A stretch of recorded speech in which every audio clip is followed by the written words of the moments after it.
Hello વિદ્યાર્થી મિત્રો। તો વિદ્યાર્થી મિત્રો, હવે આપણે ચેપ્ટર 8ની શરૂઆત કરીશું, જેનું નામ છે ત્રિકોણમિતિનો પરિચય।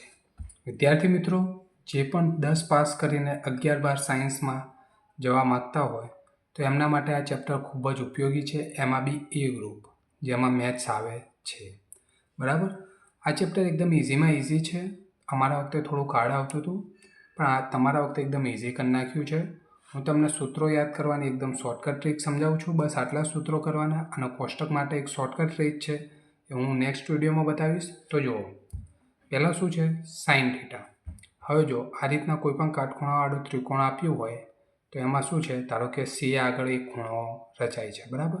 હવે સી આગળ ખૂણો રચાય છે તો આપણે અહીંયા માપ આપણને આપેલા હોય ત્રિકોણના, બરાબર। કોઈ એક માપ આપેલું ના હોય ત્યારે આપણે શું કરવાનું, તો કે માપ શોધવા માટે આપણે શું કરી શકીએ, તો કે સાઇનનો ઉપયોગ કરી શકીએ અથવા થીટાનું માપ શોધી શકીએ। તો જો હવે સાઇનનું સૂત્ર શું છે, તો કે સાઇન સી એટલે શું છે, થીટા, બરાબર। સાઇન થીટા બરાબર શું લખાય, તો કે સામેની બાજુ ભાગ્યા કર્ણ, બરાબર। કોસ સી એટલે શું થાય, તો કે અહીંયા કોસ થીટા, તો શું થાય, પાસેની બાજુ ભાગ્યા કર્ણ, અને ટેન સી એટલે શું થાય, તો કે સામેની બાજુ ભાગ્યા પાસેની બાજુ, બરાબર। હવે આ ત્રણ સૂત્રો તમારે યાદ રાખવાના। એના ઉપરથી એકદમ શોર્ટકટ રીત સમજાવું કે જેના ઉપરથી બાકીના બધા સૂત્રો યાદ રહી જાય। હવે જો પહેલું સૂત્ર શું છે, તો કે sine theta into cosec theta is equal to 1। તો આના ઉપરથી આપણે ધારો કે કોસેક થીટાનું સૂત્ર બનાવવું છે તો શું થાય, 1 સાઇન થીટા લખાય। ધારો કે cosec theta is equal two શું લખાય, 1 સાઇન થીટા। હવે 1 સાઇન થીટા એટલે શું થાય, તો કે 1 સાબા ભાગ્યા કર્ણ એટલે શું, સામેની બાજુ ભાગ્યા કર્ણ, તો કર્ણ ક્યાં ઉપર જાય અને છેદમાં શું લખાય, સામેની બાજુ। Ten theta into coat theta is equal to 1, તો આપણે શું બનાવવું છે, કોટનું, તો કોટ થીટા ઇઝ ઇક્વલ ટુ શું લખાય, તો કે 1/tan થીટા।